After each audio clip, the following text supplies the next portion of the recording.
Oke, kita mulai ya live malam hari ini. Apa yang sebaiknya dilakukan? Yuk, kita start yuk dari IHSG dulu.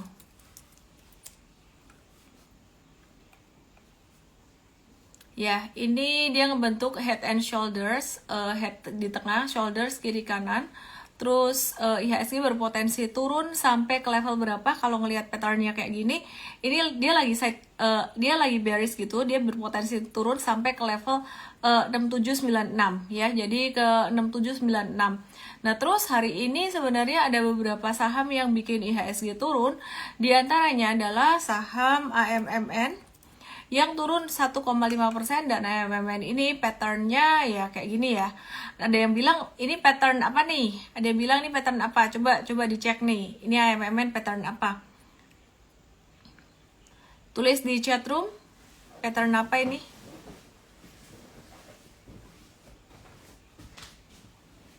Sekarang malah bisa interaksi bareng. Iya, interaksi. Ada yang bilang flag, ada yang bilang pennant, tapi hati-hati ya. Sebenarnya kalau kamu bilang ini flag atau pennant, ini halunya kenapa? Kalau flag sama pennant tuh nggak kayak gini. Pas dia turun, volumenya harusnya kecil. Tapi kalau yang ini jatuh volumenya gede. Jadi ini dia membentuk pattern spike sebenarnya ya. Jadi dia membentuk pattern spike. Kalau pennant atau flag itu pas naik volumenya tinggi, pas turun volumenya harusnya ikutan turun kecil. Tapi di sini yang terjadi pas naik volumenya tinggi, pas turun volumenya jauh lebih gede. Jadi ini kita belum bisa bilang dia pattern flag atau pennant. Yang jelas biarin aja terjadi consolidation dulu. Kita mau lihat apakah masih akan terjadi markup seperti tanggal 4 Juni kemarin ya. Apakah akan terjadi markup dan apakah akan justru terjadi breakdown. Intinya wait and see dulu ya, jangan masuk AMMN dulu gitu. Karena patternnya sebenarnya lebih banyak buangannya daripada akumulasinya, kira-kira gitu. Andri Tarigan. Oke, nanti aku akan bahas ya, aku pin dulu di komen. Terus flag harusnya tiangnya lebih tampak kata Fiorencia. Sebenarnya kalau yang ini sih bukan soal tiangnya ya, tapi dia jatuhnya tuh volumenya lebih gede gitu. Nah, kita lanjutin ya. Saham apa sih yang bikin IHSG merosot hari ini? Ternyata ada saham TLKM yang masih lanjut turun. TLKM lanjut turun hari ini.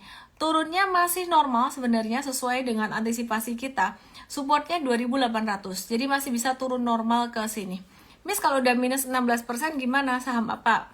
Saham apa dulu nih? Terus punya berapa banyak dari portfolio? Oke, kemudian kita lihat INDF. Sebenarnya ya, soal rugi nanti aku bahas ya. Tadi TLKM udah ya. Terus kita lihat INDF, sorry komennya aku matikan dulu supaya bisa kelihatan layarnya lebih jelas. Chartnya kelihatan lebih jelas. ICI, BBRI, bentar ya.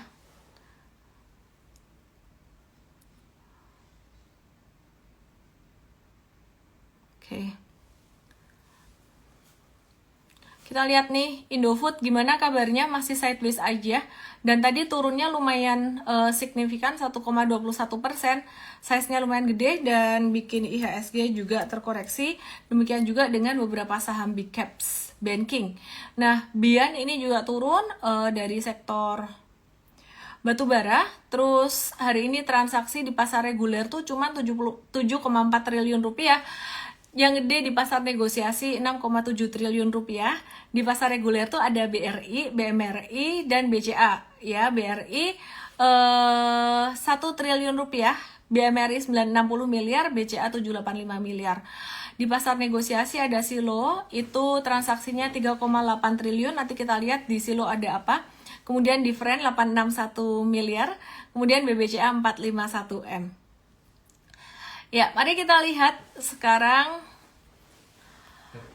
gimana saham. Aku ke Silo dulu aja. Big Banks-nya aku bahas nanti. Kenapa aku bahas Silo? Karena Silo hari ini ada transaksi di pasar negosiasi 3,8 triliun itu gede. Nah, saham Silo ini kayaknya nih layak di watch ya. Kenapa? Karena sebenarnya kalau dibandingkan dengan volume, price and volume, meskipun belum benar-benar bullish banget, ini udah mulai menunjukkan tanda-tanda dia itu ada low yang terus naik. Jadi low-nya tuh naik, low-nya naik, terus low-nya naik lagi gitu.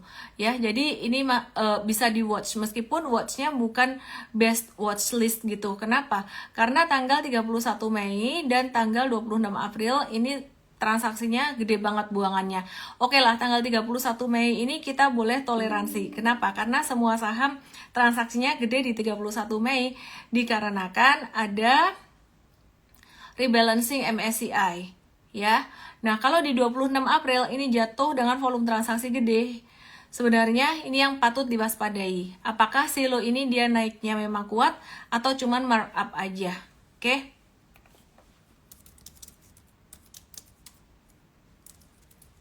Oke, terus transaksi besar hari ini juga terjadi di pasar negosiasi itu di saham Friend. Friend itu 861 miliar.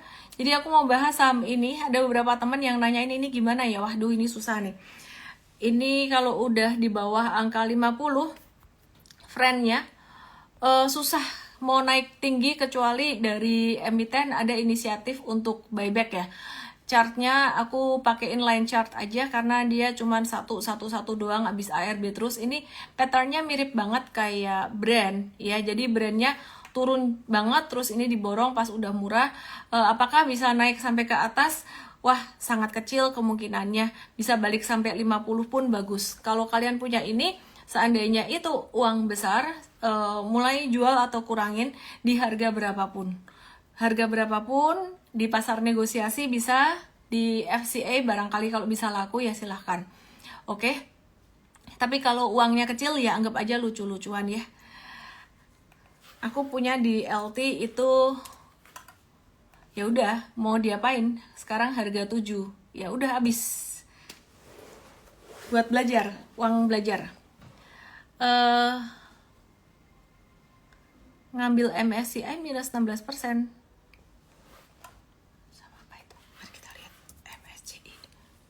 Adakah saham Indonesia namanya MSCI?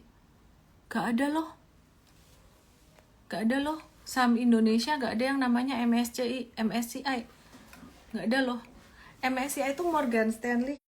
Ini apaan ya? Ngelap mata pakai gini ya. Refleks. Oke. Reconnecting di situ jelas nggak? Hilang ya? Oke. Aku mau bahas tentang keputusan The Fed dulu. Kalian pasti udah tahu ya bahwa The Fed itu nggak nurunin suku bunga. Ya, jadi The Fed belum nurunin suku bunga, tapi The Fed berencana untuk menurunkan suku bunga di akhir tahun ini 2024 dan katanya sih 4 kali nurunin suku bunga di 2025.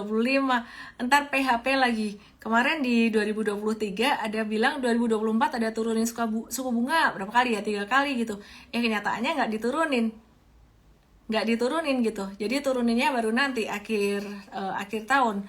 Nah, jadi intinya kalau ngelihat kata-kata The Fed seperti itu dan jika akhir tahun nanti beneran diturunin suku bunganya, maka akhir tahun dan juga 2025 tuh harusnya bullish. Dan analis-analis, investor-investor gede mereka juga harusnya bullish. Dan kalau bullish berarti sekarang pas lagi murah-murahnya kayak gini, ini waktunya buat apa? Jawab di chatroom. The bull market born on pessimism, grow on skepticism, mature on optimism, and die on euphoria. Ini Belvina bilang waktunya buat serok, waktunya buat sendok, bukan serok. Sendok tuh artinya DCA, beli bertahap tiap bulan. Jadi Juni, Juli, Agustus, perkiraan kalau aku memperkirakan ya suku bunga itu bakalan diturunin lagi di November kira-kira. Nggak tahu benar atau enggak karena tahun lalu di November dan biasanya siklus market tuh September Oktober turun. Jadi Juni, Juli, Agustus, September, Oktober kamu masih punya 3 bulan sampai 5 bulan untuk DCA setiap bulan. Terus kemudian di November suku bunga bisa turun dan kalau suku bunga turun di November maka November Desember bisa rally. Oke ya. Waktunya untuk menyangkutkan diri, lucu juga ya. Oke, retail duit abis banyak nyangkut. Wisdomnya di sini. Kalau investasi itu jangan langsung all in. Investasi saham big banks, strategi terbaik saat ini tetap DCA, bertahap. Oke ya. Jual rumah, jual lahan. Kalau Effendi jual durian. Oke. Kita lanjut lagi. Jadi The Fed potensi turunin suku bunga di akhir tahun dan tahun depan itu 4 kali, sehingga pasar saham diprediksi bakalan bisa naik di akhir tahun sampai tahun 2025 nanti. Tapi jangan terlalu berharap yang gimana-gimana. Bank Dunia merevisi naik outlook ekonomi global itu di angka 2,6%, ya, itu lebih tinggi 0,2% dibandingkan dengan outlook sebelumnya yang dirilis pada Januari 2024 kemarin. Jadi dalam sekitaran 5-6 bulan outlooknya sudah berubah positif. Nah, kenapa ekonomi dunia ini dinilai positif? Karena ekonomi Amerika dan aktivitas ekonomi China ini bertumbuh lebih kuat dari perkiraan, dan ini bagus buat Indonesia karena China banyak impor batubara dan komoditas metal lain dari Indonesia. Nah, buat Indonesia sendiri gimana? Bank Dunia tuh juga ngedongkrak outlook ekonomi pada 2024 sebesar 0,1 dan 2025 itu nambah 0,2. Jadi di 2024 itu jadi 5, 2025 jadi 5,1% gitu. Nah, ini bagus atau enggak? Ada bagusnya, ada enggak. Kalau sekilas orang ngelihat pertumbuhan perekonomian dinaikkan, di upgrade itu kan bagus ya. Tapi sebenarnya buat Amerika sendiri, mereka tuh pengen inflasi turun. Dan kalau inflasi turun, sebenarnya yang terjadi adalah perekonomiannya melambat. Nah, kalau perekonomiannya diprediksi membaik di tahun 2024 ini, didongkrak gitu ya, pertumbuhannya lebih tinggi dari sebelumnya. Kesimpulannya inflasi bakalan cepat turun nggak? Meskipun hitung-hitungan The Fed bilang, oh kira-kira di akhir 2025 nanti bakalan jadi 2% nih. Sekarang jadi kayak tarik-menarik, pertumbuhan perekonomian ditekan, pertumbuhan ditekan, kayak gitu terus. Jadi belum tentu The Fed bakalan turunin suku bunga segitu banyaknya juga di 2025. Intinya adalah manage your expectation. DCA tetap jangan nyerok-nyerok DCA aja. DCA itu nyedok-nyedok pelan-pelan aja kayak setiap bulan gitu. Dan tetap kita bisa trading. Nah, aku mau merespon nih. Ada teman-teman di sini yang bilang, tadi ada yang bilang, wah ini masuk di saham cuma buat cut loss. Feel-nya bakalan beda banget kalau kamu masuknya di Januari kemarin. Januari sampai Maret itu banyak yang profit taking. Benar nggak sih? Coba tulis di sini. Yang Januari sampai Maret cuan, tulisin. Januari SDMAR cuan kayak gitu, atau cuan gitu aja, aku udah ngerti. Berarti kalian turut menikmati keuntungan di Januari sampai Maret. Nah, kalau murid-murid aku yang baru itu kita sarankan banget langsung belajarnya di Trading Academy. Meskipun sebenarnya ada 1-2 yang bandelnya gimana? Maunya stock pick doang, padahal fokus kita adalah Trading Academy itu belajar dulu. Sekarang tuh waktunya menabur dulu gitu ya, menabur ilmu, memperkuat fondasi dulu. Gitu loh. Ini banyak yang Januari sampai April cuan. Oke ya, Januari sampai April cuan. Ya kan? Januari sampai Maret banyak cuan kan? Jadi kalau kamu baru masuk di saham dan masuknya tuh di April sampai Juni, kamu dapat ruginya. Tenang aja wes, pelan-pelan aja pokoknya. Enjoy aja dulu belajar. Oke ya? Michael Asia SKLT bangkit gara-gara keluar dari FCA. Katanya brand juga bakalan keluar dari FCA katanya. Mari kita lihat aja nanti. Ini banyak banget yang untung Januari sampai Maret kemarin. Oke, aku mau update dikit rancangan baru tarif cukai rokok. Itu bakalan naik di 2025 ya. Jadi bakalan naik cukai tembakau itu naik rata-rata 10% di 2023 dan 2024. Rokok elektronik itu naik 15%. Dan hasil pengolahan tembakau lainnya naik 6%. Nah, kalau 2025 itu naiknya berapa persen aku nggak tahu, tapi dia tuh ngerancang, DPR tuh mengusulkan pemerintahan Prabowo tuh merancang kenaikan cukai rokok multi years langsung 5 tahun. Nah, bagus nggak sih? Ini sekilas tuh sebenarnya kayak nggak bagus ya, kenaikan cukai rokok tuh langsung deh 5 tahun. Tapi sebenarnya ini bagus. Bagusnya kenapa? Karena ini menimbulkan satu kepastian di dalam market. Yang bikin sebel para investor itu kan ketidakpastian ya, galau, gamang. Nah, kalau cukai rokoknya itu dinaikkan multi years langsung 5 tahun, memang jadi beban, mengurangi pangsa pasar karena daya beli masyarakat mungkin ekonominya masih susah, mereka nggak beli rokok dulu, atau mereka masih beli rokok, saya nggak tahu juga karena saking ketergantungannya sama rokok gitu. Tapi naik multi years 5 tahun bakal kasih satu kepastian buat para investor. Sekarang kita mau lihat untuk saham GGRM dulu apa kabarnya. GGRM sempat kita watch beberapa waktu kemarin, dan pada tanggal 31 Maret ini ada volume transaksi besar. Kita bisa agak-agak mengabaikan ini. Kenapa? Karena pada tanggal 31 Maret di sini ini merupakan transaksi MSCI ya, ada rebalancing MSCI yang cukup besar gitu loh. Nah, jadi sekarang gudang garamnya gimana? Masih sideways sih. Ekspektasinya sih dia ngekor Unilever, bentuknya kayak Unilever. Tapi ternyata belum jadi kayak Unilever. Jadi beda nih. Jadi investor gedenya, investor asing belum mau nih masuk ke sini. Apalagi ada sentimen cukai rokok terus. Meskipun nanti ngasih kepastian, cuman kan sekarang belum diketok palu. Oke. Nah, HMSP gimana? HMSP secara technical dan secara valuation sebenarnya tuh udah murah banget. Perusahaan ini sebenarnya merupakan perusahaan yang fundamentalnya itu terbilang cukup oke ya. Hanya saja ya karena kepentung sentimen cukai rokok, itu yang pertama. Kemudian pada masa pandemi kemarin, orang-orang mungkin daya beli masyarakat itu jadi agak-agak berkurang. Bukan agak berkurang, sangat berkurang sekali. Dan kesadaran akan kesehatan juga mulai meningkat. Sebenarnya ini dia turun bukan diutamakan karena kesadaran kesehatan sih. Ini dia turun karena daya beli masyarakat juga melemah, terutama GGRM.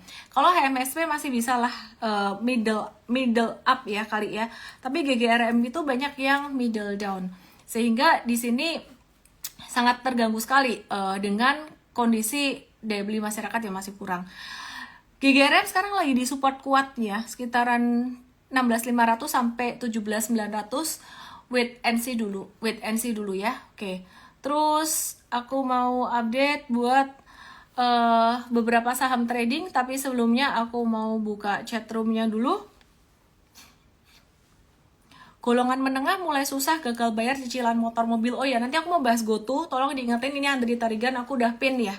Jadi GoTo tuh ada beberapa hal yang cukup menarik sebenarnya. Bukan menarik untuk langsung dibeli atau dibeli, enggak, tapi aku coba tadi ngobrol dengan beberapa temen, berdiskusi untuk mendapatkan angle yang baru. Nanti aku akan share tentang GoTo. Oke. Big Banks, BRI. JP Morgan menilai BRI overweight. Nanti aku bahas lebih lengkapnya gimana. Oke, sebentar ya. PSAB, bentar, chat yang di bawah itu volume ya? Volume. Ya kalangan menengah daya belinya nggak ada. Miss kalau punya GGRM tukar sama BBRI gimana? Rugi ya? Ya oke sih tukar sama BBRI, cuma dua-dua kalau saya lagi murah. Oke, aku mau bahas MAPI dulu ya. Aku mau bahas MAPI ya, sebentar ya. MAPI, Mitra Adi Perkasa. Oke, perhatikan di sini. Ini MAPI, Mitra Adi Perkasa. Kita udah antisipasi trading beberapa hari kemarin di M-Trade. Dan kemarin di M-Trade ada review buy pas di shoulder kanannya. Di support di shoulder kanannya di sini. Potensi jangka pendek menuju 1.500 dan bisa breakout menuju ke 1665 ya. Bahkan bisa sampai ke 1750. Disclaimer banget ya, disclaimer banget dengan kondisi market seperti ini apapun bisa terjadi. Tapi dengan adanya beberapa trading kita yang masih cuan dari udah profit taking Sido, Inco, tentunya ada beberapa cut loss juga. Terus trading PNLF untung, terus trading PNLF cut loss. Terus kemudian ini MAPI, ini menunjukkan bahwa meskipun di market yang kata orang sepi nih, malesin, bosenin atau apa, kalau kita jeli melihat peluang, itu sebenarnya masih ada peluang untuk trading.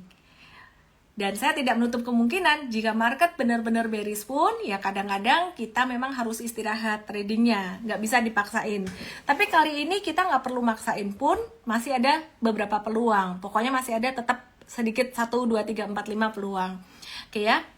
Warga Plus 62 perokoknya nomor 1 di dunia, Miss. Makanya konglo-konglo rokok pasti terkaya di Indonesia, kata Ayu Ijo. Bener juga ya. Oke, nah itu tadi Mita Adi Perkasa. Masih ingat nggak beberapa hari kemarin kalau kalian ngikutin di sini aku ada bahas beberapa saham yang likuiditasnya cukup oke, bekas naik kemudian dia sekarang lagi retrace. Masih di stage 1, baru mulai bangun. Saham apakah itu? Saham apakah itu ya? Bisa akan dibahas di morning briefing M-Trade. Exit udah exit sih dok lama. Saham apakah itu? Aku kasih salah satu aja ya. Nih ya. Nah, SMGR. Ini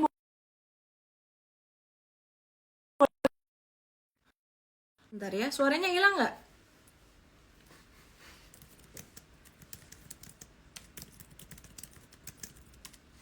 Oke, suaranya hilang nggak?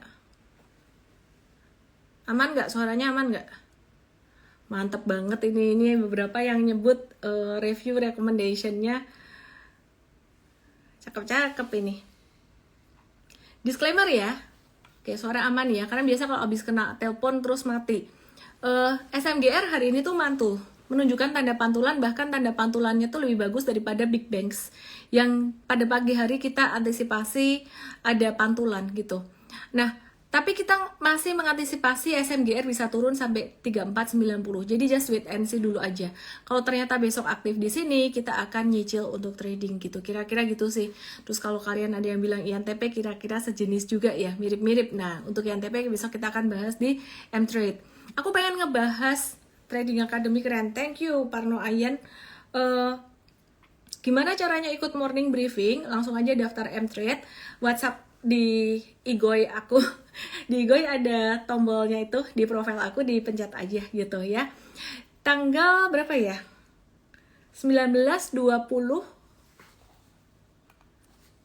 Bentar ya.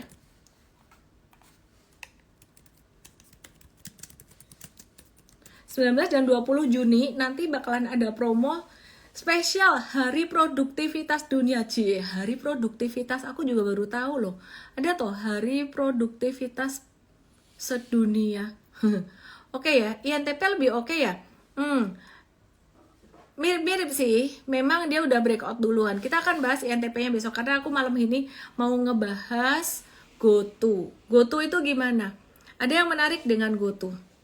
GoTo ini sebenarnya aku tuh nggak suka ngelihat chartnya kayak gini, dan memang perusahaannya tuh masih rugi. Ini aku ngomongin jangka panjang ke depan ya. Ya, baru hari ini view aku ke GoTo itu menjadi sedikit lebih positif. Lebih positif pun pakai sedikit. Dia masih bisa balik ke angka 50. Jadi perlu diperhatikan apa yang saya katakan saat ini bukan merupakan rekomendasi suruh beli. Tapi aku mencoba mengantisipasi di masa depan apa yang kira-kira akan terjadi. GoTo 3 hari ini buangannya masih lumayan signifikan, 3-4 hari, sehingga tunggu dulu, wait and see dulu. Nah, kita akan lihat bagaimana sepak terjang dari investor atau institusi gede. Kenapa? Yang pertama, meskipun founder-foundernya itu keluar, ya katanya sih ada yang bilang tuh dikeluarin, terlepas dikeluarin atau keluar sendiri, intinya udah nggak ada founder lah ya. Gitu loh. Jadi itu yang pertama yang aku agak kurang suka. Tapi dengan masuknya TikTok ke, aku kena ban di sini nih, di TikTok nih nyebut Tokopedia teman kamu nggak boleh di ban.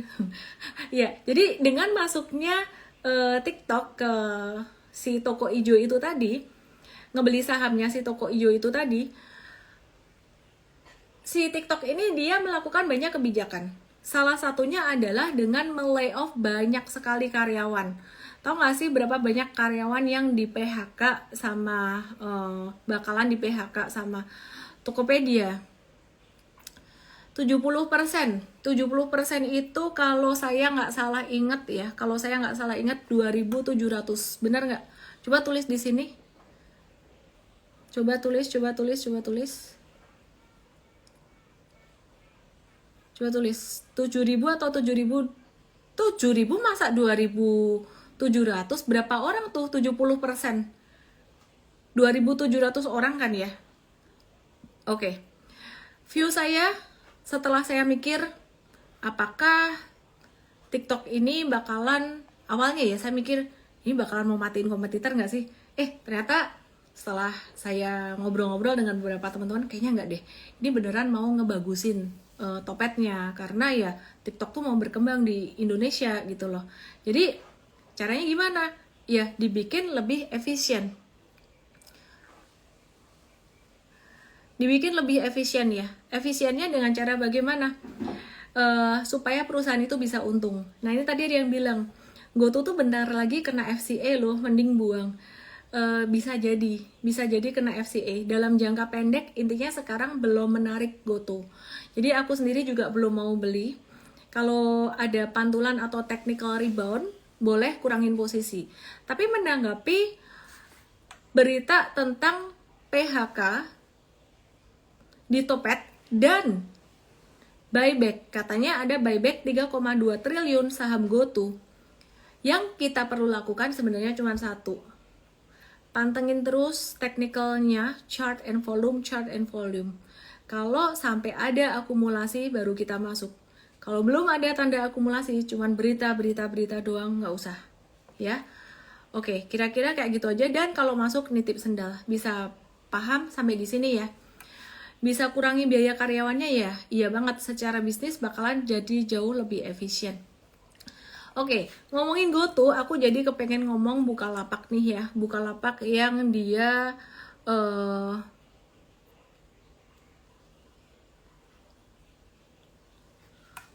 hari ini sempat hijau, sideways hijau, belum bagus ya. Kalau di tradingin belum bagus, wait and see dulu aja. Terus MTech juga ya, ini juga belum bagus ya, masih wait and see dulu aja. Terus dari yang digital kita ngelihat ada BBYB. Ini salah satu yang kita watch, cukup menarik sebenarnya BBYB. Ngelihat ada beberapa tanda akumulasi hijau tinggi seperti ini, tapi kayaknya kita masih harus terus bersabar. Di area 228 adalah area best price-nya dia. Kalau punya duit nganggur, mau ngetes di 228 sampai 242 buat BBYB itu boleh ya. Dan asal siap resikonya, itu duit nganggur, bener-bener nganggur banget ya. Breakdown dari 218 harus cut. Dan ini bukan buat pemula, buat BBYB-nya. Oke, terus Mayora, kita mau cek Mayora, agak random dikit, aku ke Mayora. Mayora ini sempat beberapa hari kemarin itu naik, sekarang lagi retrace. Singkat cerita, kita lagi nge-watch juga Mayora. Selain Unilever, kita lagi watch Mayora, thank you. Terus dia bakalan bagi dividen dengan dividen per share-nya Rp55 atau dividen yield-nya 2,3%. Come date-nya 24 Juni. Come date itu tanggal penghitungan dividen. Oke, terus ini ada yang nanya apa lagi ya? Ellen boleh direview saham BJTM? Bisa Ellen direview saham BJTM. Mari kita lihat saham BJTM gimana kabarnya. Thank you so much yang baru aja nge-follow aku. Aku lagi bacain analisis saham harian. Dan ini bukan merupakan satu perintah atau rekomendasi beli. Beneran banget. Jadi aku lebih encourage kalian untuk belajar dulu. BJTM jangka pendeknya mantul. Belum ada sesuatu yang menarik. Masih bisa turun lagi BJTM kemungkinan sampai ke 474. Oke, terus oilnya gimana nih? Kita lihat. Ini ada yang nanya, Medco gimana? Harga oilnya udah naik terus sampai kena ke resisten, bentar lagi bisa mantul turun. Harga sahamnya gimana dong? Naik nggak sih? Wah, ini kebalikan nih. Harga oilnya naik, harga sahamnya nggak naik-naik. Kita lihat Elsa ya. Kita lihat Elsa ya. Kita lihat Elsa ini gimana nih? Elsa dia juga belum naik, ini juga turun. Nah, jadi kita wait and see dulu deh. Yang menarik sebenarnya instead of Medco Elsa, yang menarik adalah Akra. Ya, jadi Akra ini cukup menarik ya dibandingkan dengan Medco dan Elsa. Oke, sebentar. Ya, jadi diperhatikan di sini, ini Akra dia tuh sideways terus ketahan di 1565. 1565 tuh area base price-nya, dia nggak turun. Pokoknya dia nggak turun aja. Kalau Medco dan Elsa itu lebih banyak turunnya gitu. Oke, saham Papa PP gimana kabarnya? Lagi naik beberapa hari ini, dibeli-beliin sama Papa PP. Oke ya, jadi lagi nunggu aja keluar dari FCA, sementara wait and see dulu deh, jangan buru-buru. Cuannya bisa naik dengan pattern seperti ini, tapi tetap tinggi resikonya ya. Terus BRPT gimana? Jangan dulu deh. BRPT-nya juga lagi slow banget di sini. Ini belum ada tanda-tanda dia bakalan breakout. Nanti kalau udah ada tanda-tanda activity secara real time, kalau memang bagus kita akan kasih tahu gitu ya. Tapi sementara belum dulu. GoTo aku udah bahas, Andri Tarigan. Sebelumnya aku mau kasih info tanggal 19 sampai 20 nanti akan ada promo trading academy atau mTrade. Silahkan langsung aja ke DM aku atau ke profile aku tuh ada WA-nya gitu ya. Oke, terus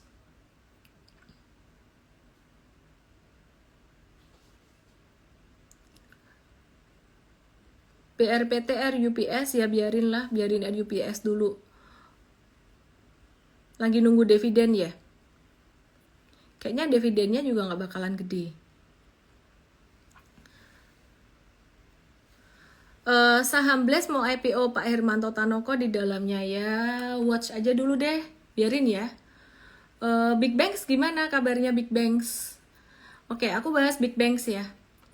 Aku bahas Big Banks dan juga beberapa saham perbankan lain. Aku start dari small banks-nya dulu deh. Nggak small banget juga sih. Mari kita lihat BPTN.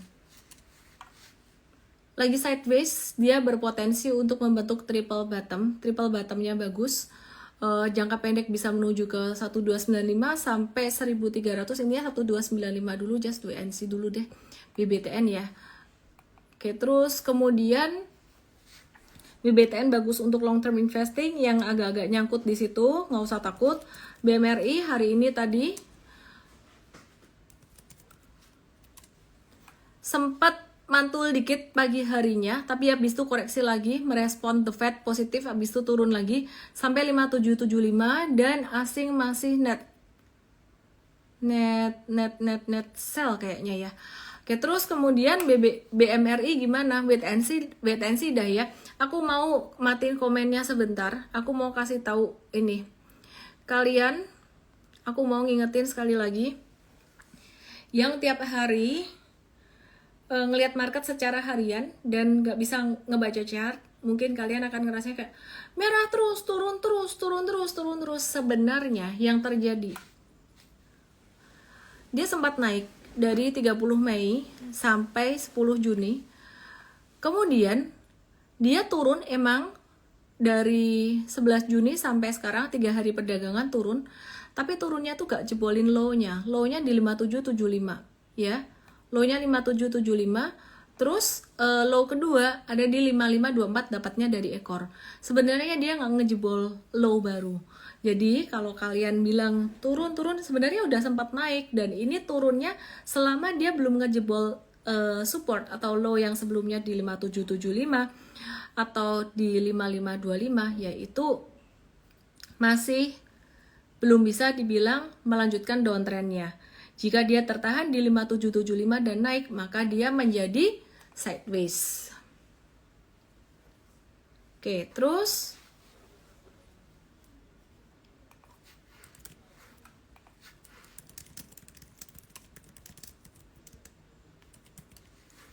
oke, kita lihat saham BBNI yuk.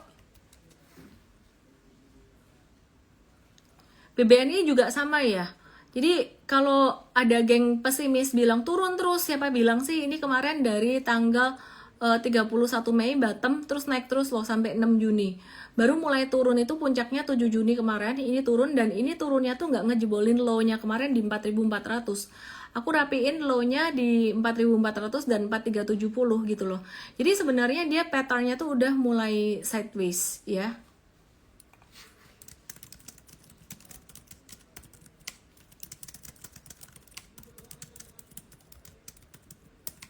Oke, terus BBNI ini baru dekat area support 4.400, bisa dibilang kalau 4.400 tuh ini support terdekatnya dan support best price untuk trading ya, 44.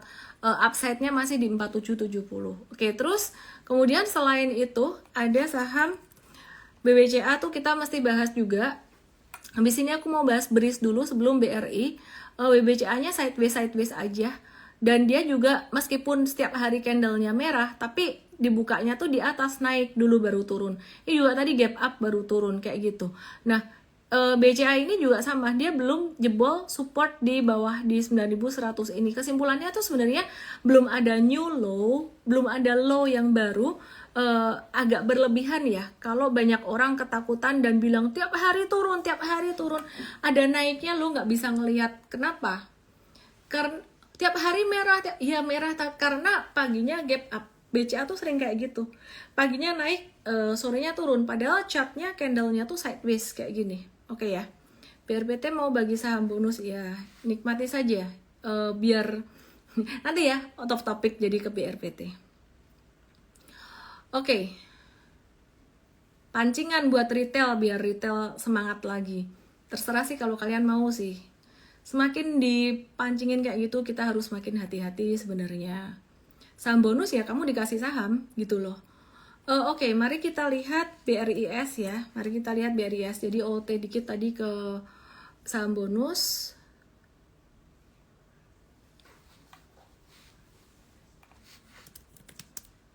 Bentar ya.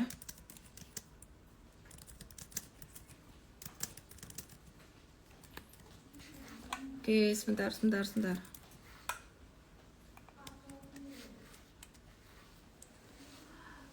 BRIS ya, ini perhatikan BRIS ini sebenarnya yang paling antik, diterpa dengan sentimen negatif bahwa Muhammadiyah mau tarik duitnya 13-15 triliun.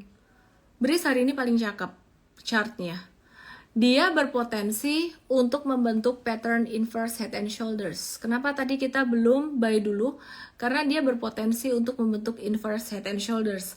Mengingat perbankan lain belum kuat, jadi hari ini tadi kita nggak hajar beli BRIS. Kita ngelihat masih ada potensi koreksi. Tapi BRIS ini patternnya menarik ya, beda sama banking yang lain. Oke. Nah, aku mau bahas BRIS dulu sebelum aku bahas BBRI. Jadi BRIS ini pendapatannya secara tahunan ini naik 11,5%, sekitaran 10 triliun rupiah, didorong dari biaya provisi yang lebih rendah. Terus laba bersihnya dia tuh juga naik 18,5% secara tahunan ya, di angka 2,78 triliun. NIM-nya, net interest margin-nya BRIS ini naik dari 6% di 5 bulan pertama 2023 jadi 6,2% di periode yang sama. Jadi 5 bulan pertama tuh Januari sampai Mei 2024. Artinya profitabilitasnya atau cuannya dia, labanya dia naik gitu. Thank you. Nah, si BRIS ini jadinya gimana dong? Sebaiknya gimana? BRIS ini baiknya gimana? Wait and see dulu aja ya. Kita wait and see dulu aja. Despite of the fundamental is very interesting. Oke. Kalau dibandingin dengan kuartal 1 2024, angkanya tuh juga naik dari sebelumnya 82,9% FDR-nya BRIS ini, dan kemungkinan karena Muhammadiyah narik dana 13-15 triliun sehingga uangnya BRIS ini makin dikit buat disalurin jadi pembiayaan. Yang nggak ngerti udah nanti kapan-kapan aku akan jelasin lagi atau dibuatin video YouTube di M-Trade. Ngomong-ngomong di YT kita ini lagi ada satu video baru, video tentang apa jadinya kalau ekonomi Amerika melambat, Indonesia tuh bakal kena getahnya nggak sih? Jadi caranya cari aja di YT, itu Ellen May atau M-Trade YT kita.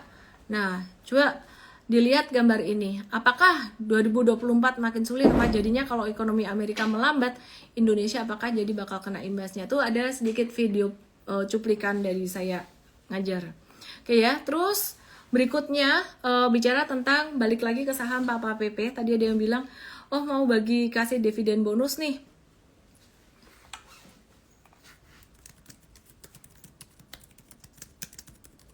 Oke.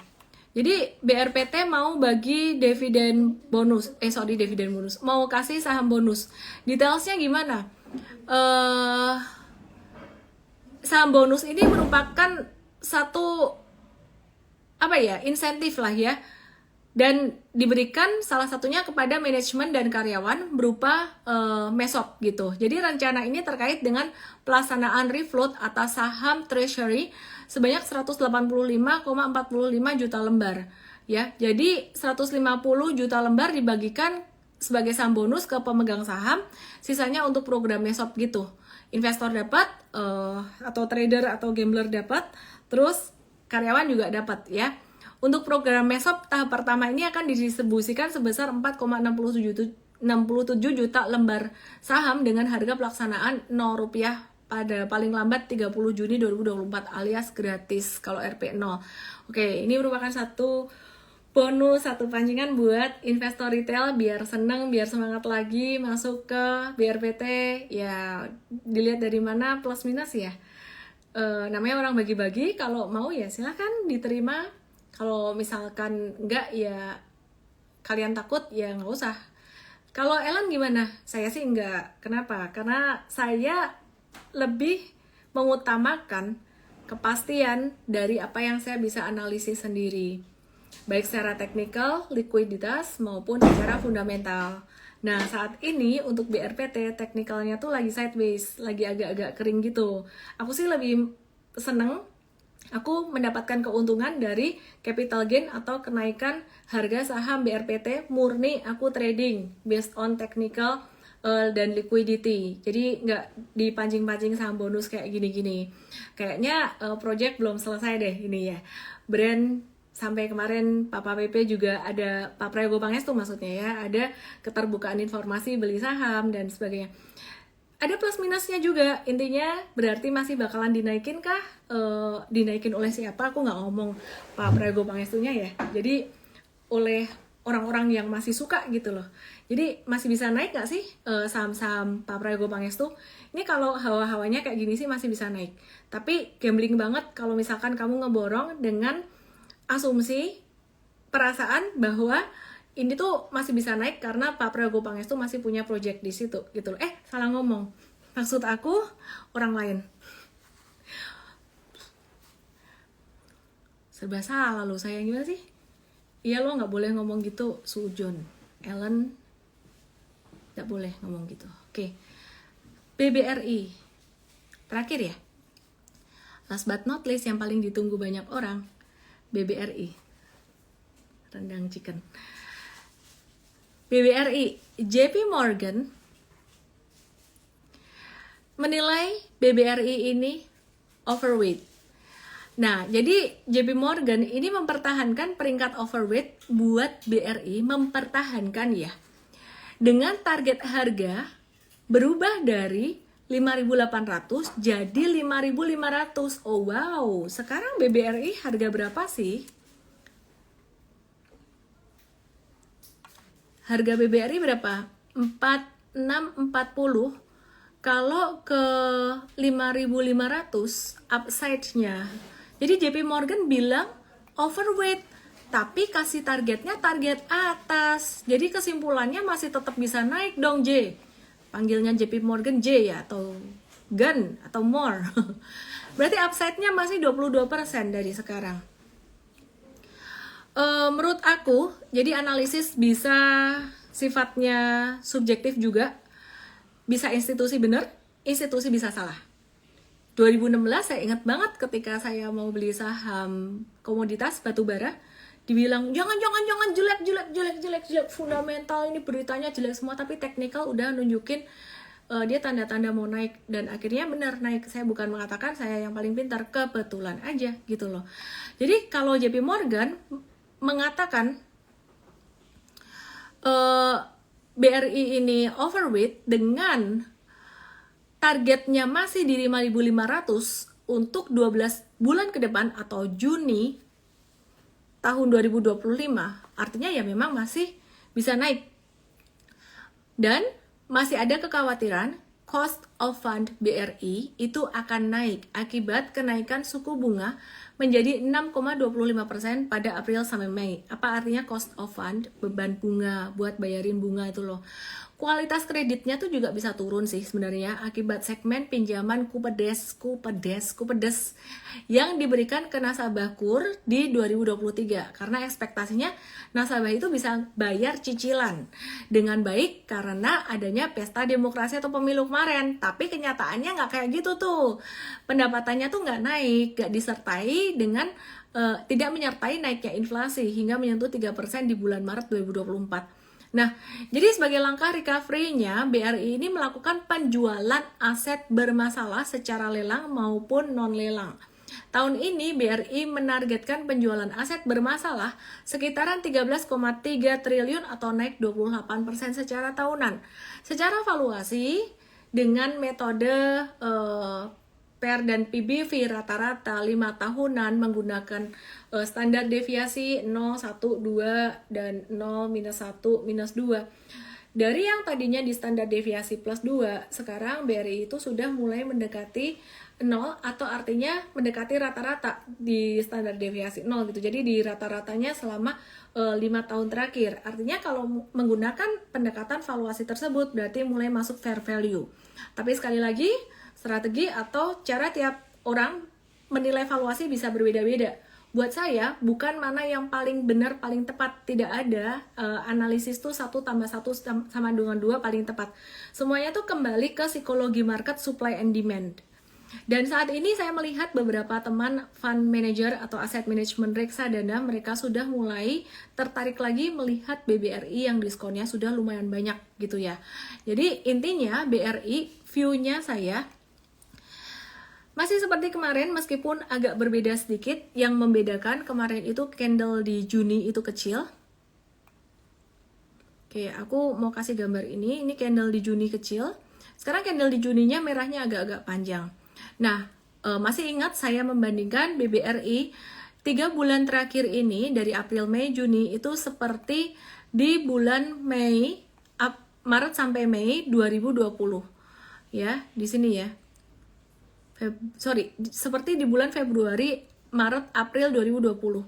Jadi setelah jatuh panjang, ini masih ada candle merah dikit nih di bulan April 2020 di monthly chartnya. Nah, demikian pula di bulan Juni ini kalau ada merah dikit, it's normal. Terus masih ingat nggak? The worst scenario BRI support bisa di angka berapa? Aku nyalain komen. The worst scenario support BRI di angka berapa? Aku bahas hampir setiap hari. Raja Futsal, cakep. Rina, Effendi, cakep. Teddy Januar, cakep. Ben Isaben, cakep. Benar. NK612, cakep ya. 3.800. The worst case scenario 3.800. Tapi potensi BRI turun ke 3.800 itu potensinya sekitaran 30% lah ya, 30%an ya. Wah kok naik? Kemarin 20%, kan karena ngelihat hari ini breakdown. 20-30% lah ya. Jadi ada di 4.000 dulu, baru kemudian setelah itu 3.800. Nah kesimpulannya, kalau misalkan dia kena di 3.800, ini monthly chartnya kemungkinan besar ya. Misal nih sampai dia nyenggol 3.800 teng gini ya, ini bakalan naik dan dia bakalan ngekor. Model-modelnya bakalan kayak ini, perhatiin. Nah ini di bulan Mei 2020 ya. Waktu itu dia sempat jatuh jebolin MA 100 monthly-nya. MA 100 tuh udah susah banget dijebol ke bawah. Teng, dalam banget sampai di sini nih 2000. Nah, kemudian dia mantul lagi. Di Juni potensi terjadi seperti ini. Jadi kalau kena ke 38 kalian nggak usah takut, nggak usah panik, bisa ada pantulan seperti ini dan kemungkinannya kecil sampai ke 38. Oke ya. Boleh bahas gold? Boleh ya, besok dibahas di morning briefing M-Trade. Ini di Bali udah jam 10:30 malam. Aku ngikutin jamnya Bali.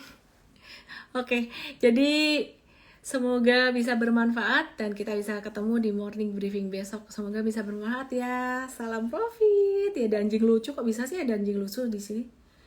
Di tok-tok. Dadah, aku mau ngobrol-ngobrol sama yang di tok-tok dulu bentar ya, situ ya. Terus kalian ke YT aku juga dong, ke sosmed aku yang satunya ke YT. Kenapa? Karena di sini tim aku mulai bikin program untuk pengenalan saham pemula, saham dari nol. Jadi kalian yang baru aja join aku, di situ akan banyak saham-saham untuk video-video untuk pemula, cara milih sekuritas, masuk modal berapa dan sebagainya. Thank you semuanya. Salam profit.